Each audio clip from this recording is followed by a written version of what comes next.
बिस्मिल्लाहिर्रहमानिर्रहीम। हजरत सुलेमान अलैहिस्सलाम चूंटी की बात सुनकर क्यों मुस्कुराने लगे? अल्लाह ताला ने सुलेमान अलैहिस्सलाम को पूरी दुनिया पर हुकूमत के साथ साथ और कौन सी चीज़ों पर हुकूमत दी थी? हजरत इमाम आज़म अबू हनीफा रहमतुल्लाह अलैह की कौन से सवाल पर हजरत क़तादा मुहद्दिस रहमतुल्लाह अलैह जवाब नहीं दे सके? ये जानने के लिए इस वीडियो को एंड तक ज़रूर देखिए। आप हमारे चैनल पर नए हो तो इक़रा मिन क़ल्ब चैनल को सब्सक्राइब कीजिए। हज़रत सुलेमान अलैहिस्सलाम हज़रत दाऊद अलैहिस्सलाम के फ़र्जंद हैं। आपका सिलसिला नसब यहूदा बिन याकूब बिन इसहाक़ बिन इब्राहीम अलैहिस्सलाम से जा मिलता है। हज़रत सुलेमान अलैहिस्सलाम का तज़किरा कुरान मजीद में सूरह नमल, सूरह साद, सूरह अनबिया, सूरह सबा और कई अहदीसों में आया है। नमल चूंटी को कहते हैं। सूरह नमल में चूंटियों का एक वाक़या नकल किया गया है। इसकी वजह से इस सूरह को सूरह नमल कहा जाता है। हज़रत दाऊद अलैहिस्सलाम की बहुत बड़ी फ़ौज थी और बहुत बड़े हिस्से पर बनी इसराइल की हुकूमत कायम हो गई। हज़रत दाऊद अलैहिस्सलाम के इंतकाल के बाद हज़रत सुलेमान अलैहिस्सलाम उनके जान नशीन बने।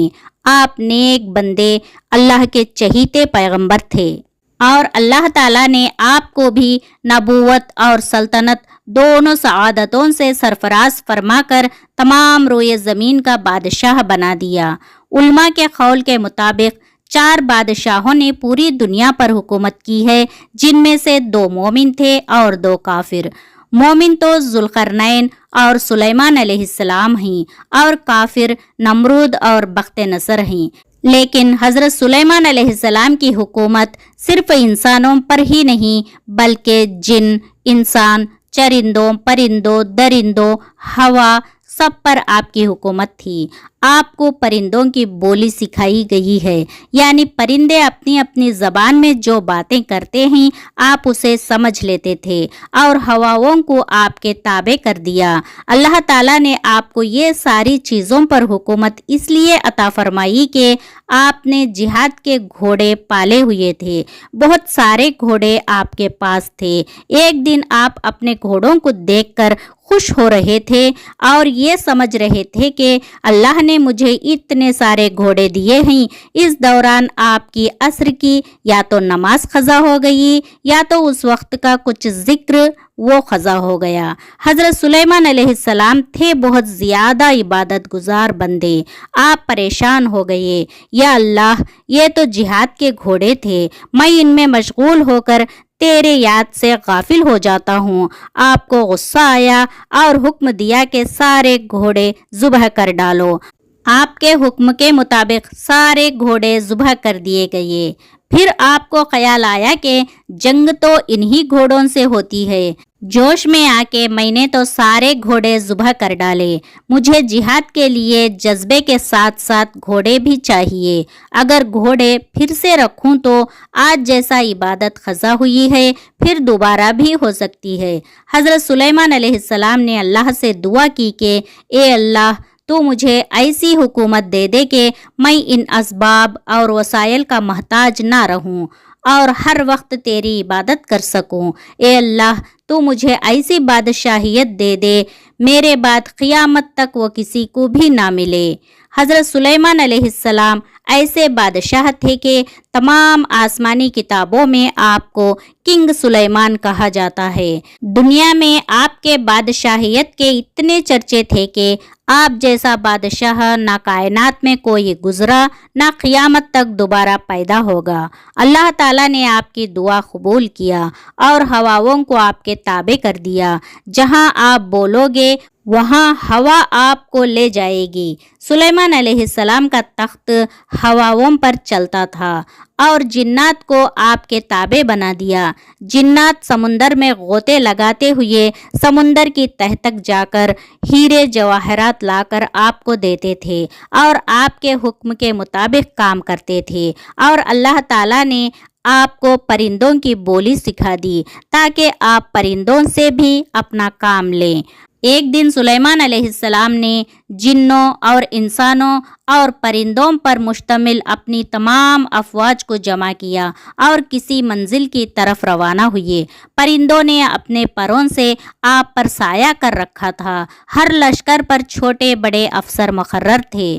جب وہ طائف یا شام میں وادی نمل سے گزرے جہاں چونٹیاں بکثرت تھی تو ایک چونٹی نے کہا، اے چونٹیوں، سب اپنے اپنے گھروں میں گھس جاؤ، ورنہ حضرت سلیمان علیہ السلام اور ان کا لشکر تمہیں بے خبری میں کچل ڈالیں۔ حضرت سلیمان علیہ السلام نے چونٹی کی آواز سن لی اور جو بات اس نے دوسری چونٹیوں سے کہی تھی وہ سمجھ لی۔ بعض روایتوں میں آیا ہے کہ چونٹی کی اس تقریر کو حضرت سلیمان علیہ السلام نے 30 میل کی دوری سے سن لیے۔ جب آپ چونٹی کی یہ بات سن کر مسکرا دیے اور دل میں شکر گزاری کا احساس پیدا ہوا کہ اللہ نے مجھ پر اتنا انعام فرمایا ہے۔ اللہ تعالیٰ جب بھی کسی نعمت سے بندے کو نوازتے ہیں تو بندے کو ہر اس نعمت کا شکر گزار ہونا چاہیے اور ہر وقت اللہ تعالیٰ کا شکریہ ادا کرتے رہنا چاہیے۔ یہ سنت انبیاء ہے۔ حضرت سلیمان علیہ السلام نے فرمایا، اے پروردگار، مجھے توفیق دے کہ میں تیری ان نعمتوں کا شکر بجا لاؤں جو تو نے مجھے اور میرے والدین کو عطا فرمائی ہے، اور مجھے توفیق دے کہ میں ایسے نیک اعمال کرتا رہوں جن سے تو خوش رہے، اور مجھے اپنی رحمت سے نیک بندوں میں شامل کر لے۔ اللہ تعالیٰ نے آپ کی دعا یقیناً قبول فرما لی۔ آپ کے والدین میں آپ کے والد حضرت داؤد علیہ السلام اور آپ کی والدہ جو ایک عبادت گزار نیک خاتون تھی۔ چونٹی کی آواز سن لینا اور سمجھ لینا حضرت سلیمان علیہ السلام کا معجزہ ہے۔ چونٹی کی تقریر سے یہ معلوم ہوا کہ چونٹیوں کا بھی یہ عقیدہ ہے کہ کوئی نبی اور صحابی جان بوجھ کر کسی پر ظلم نہیں کر سکتے، کیونکہ چونٹی نے کہا، وَهُمْ لَا يَشْعُرُونَ، حضرت سلیمان علیہ السلام اور ان کی فوج بے خبری میں تمہیں کچل ڈالیں گے۔ جان بوجھ کر نبی صحابی کسی پر ظلم اور زیادتی نہیں کریں گے۔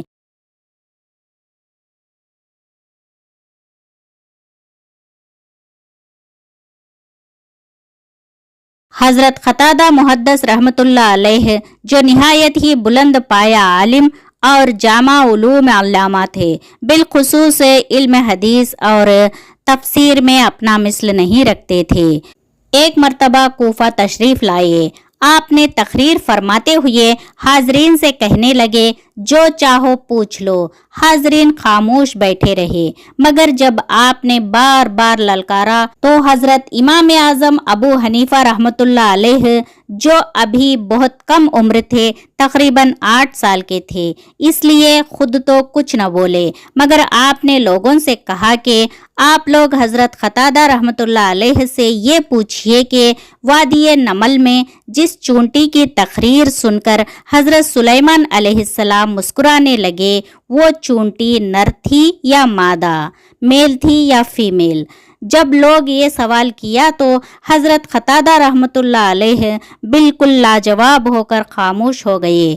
پھر لوگوں نے امام اعظم ابو حنیفہ سے دریافت کیا تو آپ نے فرمایا وہ چونٹی مادہ تھی۔ حضرت قتادہ رحمۃ اللہ علیہ نے فرمایا کہ اس کا کیا ثبوت ہے؟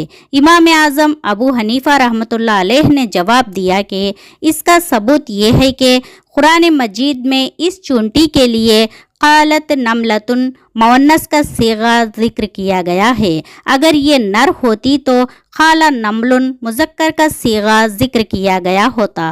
حضرت قتادہ رحمۃ اللہ علیہ نے اس دلیل کو تسلیم کر لیا اور امام اعظم ابو حنیفہ رحمۃ اللہ علیہ کی دانائی اور قرآن فہمی پر حیران رہ گئے۔ اس واقعے سے یہ ہدایت حاصل ہوتی ہے کہ علم کے معاملے میں خود کو بڑا، دوسروں کو کم کبھی نہیں سمجھنا چاہیے، چاہے وہ کتنا بڑا معلم کیوں نہ ہو۔ اے اللہ، ہمیں ساری زندگی علم سیکھنے اور سکھانے والے بنا اور ہمارے سارے اعمالوں کو قبول فرما، آمین یا رب العالمین۔ آپ کو ہمارا یہ واقعہ اچھا لگا تو اپنے دوستوں تک ضرور پہنچائیے اور ایسے واقعات کے لیے اقرا من قلب چینل کو سبسکرائب کیجیے۔ السلام علیکم ورحمۃ اللہ وبرکاتہ. جزاکم اللہ خیرن کثیرا.